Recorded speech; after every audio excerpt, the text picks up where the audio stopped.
ಇವತ್ತು ನಮ್ಮ ಮನೇಲಿ ಉಪ್ಪಿಟ್ಟು ಕೇಸರಿ ಬಾತು ಮಾಡ್ಬಿಟ್ಟಿದೀನಿ. ಎಲ್ರು ಒಟ್ಟಿಗೆ ಕೂತ್ಕೊಂಡು ತಿನ್ನೋಣ ಅಂತ. ತುಂಬಾ ದಿನ ಆಯ್ತು. ನಮ್ಮ ಮಾವನು ಅಷ್ಟೇನೆ ಎಮ್ಮೆ ಹೊಡ್ಕೊಂಡೋದ್ರೆ ಅವ್ರ ಮನೆಗೆ ಬರಲ್ಲ. ಎಷ್ಟೊಂದ್ ದಿನ ಆಯ್ತು. ಅವ್ರ ಹತ್ರನೂ ಸರಿಯಾಗಿ ಮಾತೇ ಆಡಿಲ್ಲ. ಎಲ್ರ ಜೊತೆಗೂ ಇವತ್ತು ಕೂತ್ಕೊಂಡು ಊಟ ಮಾಡ್ಬೇಕಪ್ಪ. ಅತ್ತೆ ಅತ್ತೆ, ಏನೇನಿತ್ರ? ಏನೂ ಇಲ್ಲ, ಉಪ್ಪಿಟ್ಟು ಕೇಸರಿ ಬಾತು ಮಾಡಿದೀನಿ ಇವತ್ತು. ಎಲ್ರು ಒಟ್ಟಿಗೆ ಕೂತ್ಕೊಂಡು ಊಟ ಮಾಡೋಣ ಅಂತಾನ. ಎಲ್ಲಿ ಮಾವ ಎಲ್ಲೋದ್ರು, ಸೂಜಿ ಎಲ್ಲೋದ್ಲು, ಇವ್ರೆಲ್ಲೋದ್ರು ನಮ್ಮ ಮನೆಯವರು? ನಿಮ್ಮ ಮಾವ ಇಲ್ಲೇ ಹೊರ ಕುಕ್ಕಣೈತಮ್ಮ. ಇವತ್ತಿನ ನಾ ಎಮ್ಮೆ ಹೊಡ್ಕೊಂಡು ಹೋಗ್ಬೇಕು ಊಟ ಮಾಡಿ ಅಂತ ಹೇಳ್ತಿತ್ತು. ಉಪ್ಪಿಟ್ಟು ಕೇಸರಿ ಬಾತ ಯಾಕಮ್ಮ ಇವತ್ತು ಕೇಸರಿ ಬಾತ್ ಮಾಡಿದ್ಯಾ? ಏನು ಇಲ್ಲ ಅತ್ತೆ, ಜಾಸ್ತಿ ದಿನ ಆತಲ್ವಾ ನಾನು ಈ ಮನೆಗೆ ಬಂದ್ಮೇಲಿಂದ ಏನೂ ಸಿಹಿ ಅಡುಗೆ ಮಾಡಿರ್ಲಿಲ್ಲ. ಅದಕ್ಕೆ ನಮ್ಮ ಅಪ್ಪ ಬಂದಾಗ ಮಾಡೋಣ ಅಂದ್ರೆ ಅವಪ್ಪ ಕೆಲಸ ಅಂತ ಹೇಳಿ ಅದೇ ಹೋಯ್ತು. ಇನ್ನ ನಮ್ಮ ಅಮ್ಮ ಬರುತ್ತೆ ಯಾವಾಗಾದ್ರೂ, ಅವಾಗ ಇನ್ನೊಂದ್ಸಲ ಮಾಡಿದ್ರಾಯ್ತು. ಇವತ್ತು ಇರ್ಲಿ ಅಂತ ಹೇಳಿ ಮಾಡಿದೀನಿ. ಬನ್ರಿ ಎಲ್ರು ಕುತ್ಕೊಂಡು ಊಟ ಮಾಡೋಣ. ಸರಿ ಕಣೆ ನೇತ್ರ, ಆಯ್ತು. ನಿನ್ನ ಆಸೆಗೆ ನಾವ್ಯಾಕೆ ಬೇಡ ಅನ್ಲಿ ಹೇಳು. ಎಲ್ಲರೂ ಕೂತ್ಕೊಂಡು ಊಟ ಮಾಡೋಣ ಹೇಳು. ಸರಿ, ನೀವು ಈ ಎಲ್ರೂ ಕರ್ಕೊಂಬನ್ನಿ. ಸೂಜಿನೂ ನಿಮ್ಮ ಮಗನ್ನು ಮಾವನ್ನು ಎಲ್ರೂ ನಾನಂಗೆ ಬರ್ತೀನಿ, ತಟ್ಟಿಗೆ ಹಾಕ್ತಿರ್ತೇನೆ. ನೀವು ಕರ್ಕೊಂಬರ್ರಿ ಹೋಗಿ. ಸರಿ ಆಯ್ತಮ್ಮ, ಕರ್ದು ಬರ್ತೀನಿ. ಹೋಗು, ತಟ್ಟಿಗೆ ಹಾಕೋಗಂಗೆ. ಇದೇನಪ್ಪ ಇದು? ಇವಳೇನ ನೇತ್ರ ಅನ್ನೋಷ್ಟು ಬದಲಾಗ್ಬಿಟ್ಟಿದ್ದಾಳೆ. ಇಷ್ಟೊಂದು ನಾಜೂಕಾಗಿ ಮಾತಾಡ್ತಾವಳೆ. ಯಾವಾಗ್ಲೂ ಮಕ್ಕ ಗಂಟಿ ಕಂಡಿರೋಳು. ಅಡುಗೆ ಮಾಡು ಅಂದ್ರೆ ಸಾಕು, ಯಾವಾಗಲೂ ನಾನೇ ಬೇಸಾಕ್ಬೇಕು ಅಂತಾನ ಬೈಕ್ಯೋ ಮಾಡು. ಇವತ್ತೇನು ಇಷ್ಟೊಂದು ಖುಷಿಯಾಗಿ ಎಲ್ಲರೂ ಒಟ್ಟಿಗೆ ಊಟ ಮಾಡೋಣ, ಉಪ್ಪಿಟ್ಟು ಕೇಸರಿ ಬಾತು ಮಾಡಿದೀನಿ ಅಂತ ಹೇಳ್ತಾಳಲ್ಲ. ಪರವಾಗಿಲ್ಲ, ಒಂದಿಟ್ಟು ಬುದ್ಧಿ ಕಲ್ತ್ಕೊಂಡಿರಂಗೆ ಕಾಣ್ತಾಳೆ ತವ್ರ ಮನೆಗೆ ಹೋಗಿ. ಇದೇ ಬುದ್ಧಿ ಹಿಂಗೆ ಇರ್ಲಿ. ಕರೆದ್ ಬಂದ? ಎಲ್ಲಿ ಬರ್ಲಿಲ್ವಾ? ಬರ್ತಾರೆ, ಸೂಜಿ ಬಂದ್ಲು. ಗಿರಿ ಇಲ್ಲೆಲ್ಲ ಉಪ್ಪಿನಕಾಯಿ ಶೆಡ್ ಹತ್ರ ಹೋಗೋವಂತೆ. ಬರ್ತಾನ ಅವನು, ನಿಮ್ಮ ಮಾವನು ಬರ್ತಾರೆ. ತಟ್ಟಿಗೆ ಹಾಕ್ದ? ಹೌದಾ, ಹಾಕಿದೀನಿ, ತಗೊಳ್ಳಿ. ಅದೇ ನೀವು ತರಕಾರಿ ತರಕ್ಕೆ ಅಂತ ಹೇಳಿ ದುಡ್ಡು ಕೊಟ್ಟಿದಲ್ಲ, ಅದ್ರಾಗ 10 ರೂಪಾಯಿ ಚಿಲ್ಲರೆ ಉಳ್ದೈತೆ, ತಗೊಳತ್ತೆ, ಇಟ್ಕೋ. ಚಿಲ್ರನ 10 ರೂಪಾಯಿನ? ಪರವಾಗಿಲ್ಲ, ಈ ಕೇಳಿ ನೇತ್ರ. ಏನಾನ ಬೇರೆ ಏನಾನ ಬೇಕು ಅಂದ್ರೆ ತರಿವಂತೆ. ಅದ್ ನೀನ್ ಏನ್ ಕೊಡ್ತೀಯ 10 ರೂಪಾಯಿ ಎಲ್ಲನ? ಇಲ್ಲ ಅತ್ತೆ, ಈ 10 ರೂಪಾಯಿನೂ ಲೆಕ್ಕನೆ. ಇನ್ಮೇಲೆ ಏನಿದ್ರು ನೀವೇ ಈ ಮನೆ ಯಜಮಾನಿ.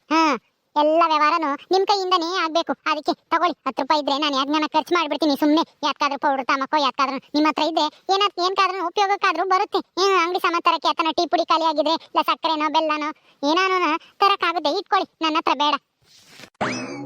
ಅಯ್ಯೋ ಅಯ್ಯೋ ಅಯ್ಯೋ, ಇದೇನೇನ ಹತ್ರ 10 ರೂಪಾಯಿನೂ ನನ್ನ ಕೈಗೆ ಕೊಡಕ್ ಬತ್ತಿದ್ಯಾ? ನೀನ್ ಇಷ್ಟೊಂದು ಬದಲಾಗಿದ್ಯಾ ಅಂತಂದ್ರೆ ನನ್ನ ಕೈ ನಂಬಕ್ಕೆ ಆಗಲ್ಲ ಕಣೆ. ಅವಾಗ ನೋಡಿದ್ರೆ ಎಲ್ಲ ದುಡ್ಡು ನಾನೇ ಇಕ್ಕಬೇಕು, ನಾನೇ ಈ ಯಜಮಾನಿ ಆಗಿರ್ಬೇಕು ಅಂತ ಹೇಳಿ ಎಷ್ಟು ಅಹಂಕಾರದಿಂದ ಮಾತಾಡ್ತಿದ್ದೆ. ದುಡ್ಡೆಲ್ಲನ ಎಲ್ಲಿ ಕಳೆದ್ಬಿಡ್ತೀಯೋ, ಅವಳಿಗೆ ಸಾವಿತ್ರಿ ಕೊಡ್ತಾಳೋ ಇಲ್ವೋ ಅಂತ ನನಗೆ ಬೈವದಂಗಾಯ್ತು. ಹೆಂಗೋ ಆ ದುಡ್ಡನ್ನು ಇಸ್ಕೊಂಬಂದೆ. ಈಗ ನೋಡಿದ್ರೆ 10 ರೂಪಾಯಿ ಚಿಲ್ಲರೆ ಉಳ್ದೈತೆ ಅಂತ ನನ್ನ ಕೈಗೆ ತಂದು ಕೊಡ್ತಾ ಇದೀಯಾ? ಅಯ್ಯೋ, ನೀವು ಮಾಡೋದು ಯಾರಿಗಾಗಿ ಹೇಳ್ರಿ? ನಮ್ಗಾಗಿ ತಾನೆ. ನೀವೇನೇನು ಯಾಕಂದ್ರೆ ಅದಕ್ಕೆ ಖರ್ಚು ಮಾಡ್ತೀರಾ? ನೀವು ಅದು ಅಲ್ದೇನೆ ದೊಡ್ಡವರು ನೋಡ್ಕೊಂಡು ಮಾಡ್ಕೊಂಡು ಖರ್ಚು ಮಾಡ್ತೀರಾ. ಅದಕ್ಕೆ ನಿಮ್ಗೆ ಕೊಡ್ತಾ ಇದೀನಿ, ಇಟ್ಕೊಳ್ಳಿ. ಬದಲಾಗ್ಲೇಬೇಕಲ್ಲ ಯಾವತ್ತಿದ್ರು.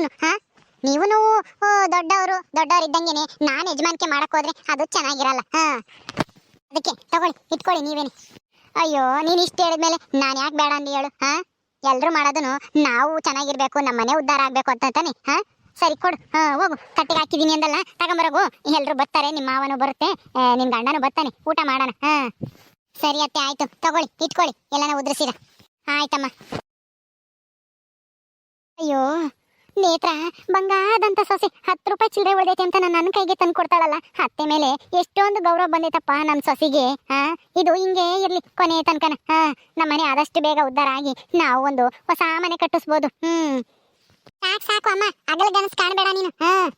ಅಲ್ಲ, ಅತ್ತಿಗೆ ಈ ತರ ಎಲ್ಲ ನಾಟಕ ಮಾಡ್ತಾ ಇದಾರೆ ಅಂದ್ರೆ ಇದರಿಂದ ಏನೋ ಉದ್ದೇಶ ಐತೆ. ಸುಮ್ಮನೆ ಆಮೇಲೆ ಕಣ್ ಮುಚ್ಕೊಂಡು ನಂಬಿ ಯಾಮಾರಕ್ ಹೋಗ್ಬೇಡ ನೀನು.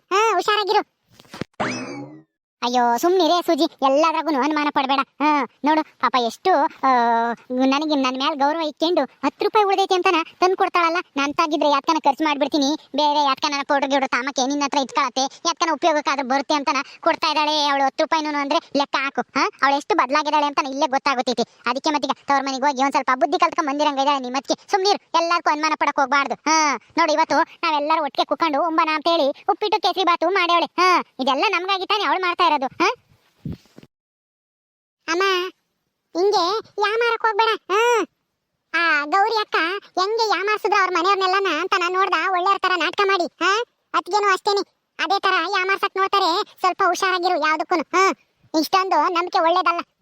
ಅವ್ರ ಬಗ್ಗೆ ಎಲ್ಲ ಗೊತ್ತಿದ್ದು ನೀನು ಇಷ್ಟೊಂದು ನಂಬ್ತಾ ಇದೆಯಲ್ಲ. ಒಂದೀಟು ನಗ್ನಗ್ತಾ 10 ರೂಪಾಯಿ ತಂದು ಕೊಟ್ರು ಅಂತಾನೆ. 10 ರೂಪಾಯಿ ತಂದು ಕೊಟ್ಟು ನಾಳೆ ನಿನ್ಗೆ 1 ಲಕ್ಷ ರೂಪಾಯಿ ನಾಮ ಹಾಕಿದ್ರು ಹಾಕ್ಬೋದು, ಹೇಳಕ್ಕಾಗಲ್ಲ. ಪೂಜಿ ಸುಮ್ಮನೆ ಬಾ, ನಿನ್ಗೆಲ್ಲದ್ರಾಗೂ ಅನುಮಾನ. 1 ಲಕ್ಷ ರೂಪಾಯಿ ಅವಳೆ ಯಾಕೆ ಮಾಡ್ತಾಳೆ, ನಮ್ಗೆ 1 ಲಕ್ಷ ರೂಪಾಯಿ ಎಲ್ಲಿಂದ ಬರ್ಬೇಕು? ಬಾ ಸುಮ್ಮನೆ. 1 ಲಕ್ಷ ರೂಪಾಯಿ ನಿಂತ ಇರುತ್ತೆ ಅಂತಲ್ಲ, ಈ ಉದಾಹರಣೆ ಕೊಟ್ಟಿದ್ದು.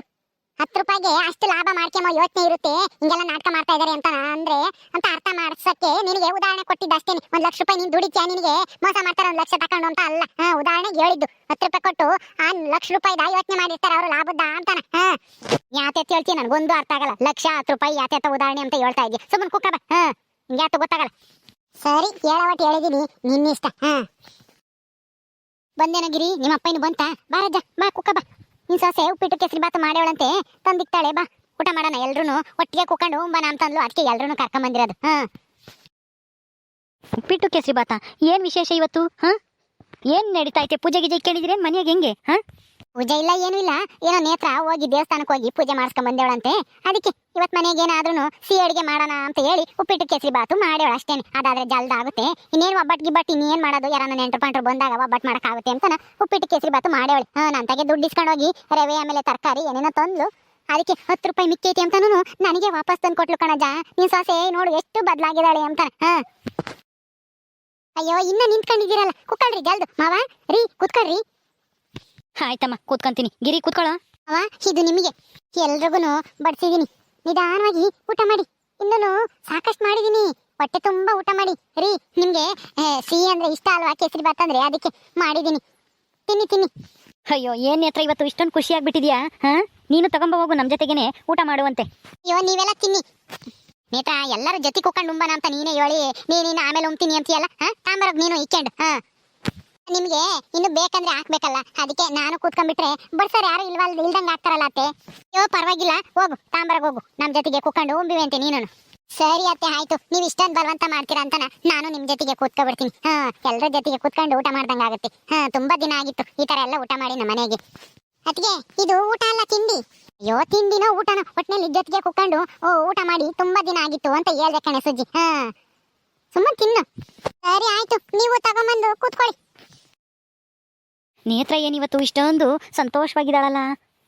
ಹ್ಞೂ ಕಣೋ, ಎಷ್ಟ್ ದಿನ ಅಂತ ಹೇಳಿ ಹಂಗೆ ಮುಖ ಗಂಟಿಕೊಂಡು ಯಜಮಾನಿಕೆ ಮಾಡಕ್ಕೆ ಹೋಗಕ್ಕಾಗುತ್ತೆ ಹೇಳು? ಎಲ್ಲರ ಜೊತೆಗೂ ಹೊಂದ್ಕೊಂಡು ಹೋಗ್ಬೇಕು ಅಂತನ ಅವ್ರ ಅಮ್ಮಯ್ಯನು ಅಪ್ಪಯ್ಯನು ಹೇಳ್ಕೊಟ್ಟವ್ರಿ, ಅದಕ್ಕೇನೆ. ಹೇಳ್ಕೊಟ್ಟಾರೆ, ಚೆನ್ನಾಗಿ ಹೇಳ್ಕೊಟ್ಟಾರೆ. ನೇತ್ರ, ಇಲ್ಲಿಗೆ ಬಾ ನೇತ್ರ, ನನ್ನ ಪಕ್ಕಕ್ಕೆ. ಸರಿ ಆಯ್ತು ರೀ, ಅಲ್ಲಿಗೆ ಬರ್ತೀನಿ ಹೇಳ್ರಿ. ಏನ್ ನೇತ್ರ ಇವತ್ತು ವಿಶೇಷ? ಪೂಜೆ ಎಲ್ಲ ಮಾಡಿಸ್ಕೊಂಡ್ ದೇವಸ್ಥಾನಕ್ಕೆ ಹೋಗಿ.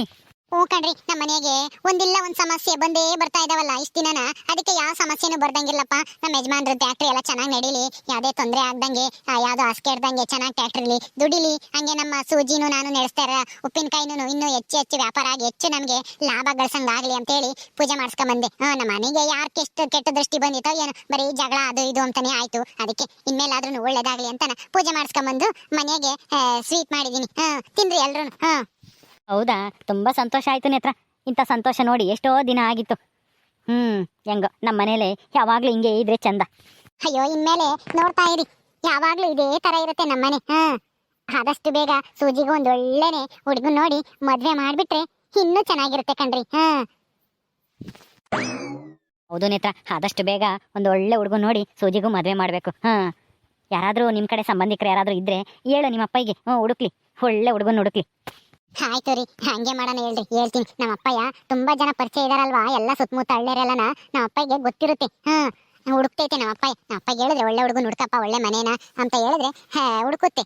ನೀವೇನ್ ಚಿಂತೆ ಮಾಡ್ಬೇಡಿ ಬಿಡಿ, ನಾನಿದ್ದೀನಲ್ಲ, ಸೂಜಿ ಮದ್ವೆ ಮಾಡೋ ಜವಾಬ್ದಾರಿ ನಂದು. ಹೌದಾ, ಸರಿ ನೇತ್ರ, ಆಯ್ತು. ಸರಿ, ಊಟ ಮಾಡಿ, ಈಗ ತಣ್ಣಗಾಗುತ್ತೆ ಉಪ್ಪಿಟ್ಟು ಕೇಸರಿ ಬಾತು. ಓಕೆ ಸ್ನೇಹಿತರೆ, ಈ ವಿಡಿಯೋನ ಇಲ್ಲಿ ಮುಗಿಸ್ತಾ ಇದೀವಿ. ಈ ಕಥೆಯನ್ನು ಮುಂದುವರಿಯುತ್ತೆ. ನಿಮ್ಮೆಲ್ಲರಿಗೂ ಈ ವಿಡಿಯೋ ಇಷ್ಟ ಆದ್ರೆ ಲೈಕ್ ಮಾಡಿ, ಶೇರ್ ಮಾಡಿ. ಹಾಗೆ ಇನ್ನು ಯಾರು ನಮ್ಮ ಚಾನಲ್ ಸಬ್ಸ್ಕ್ರೈಬ್ ಮಾಡ್ಕೊಂಡಿಲ್ಲ, ದಯವಿಟ್ಟು ಸಬ್ಸ್ಕ್ರೈಬ್ ಮಾಡ್ಕೊಳ್ರಿ. ಮುಂದಿನ ವಿಡಿಯೋದಲ್ಲಿ ಸಿಗ್ತೀವಿ. ನಮಸ್ಕಾರ.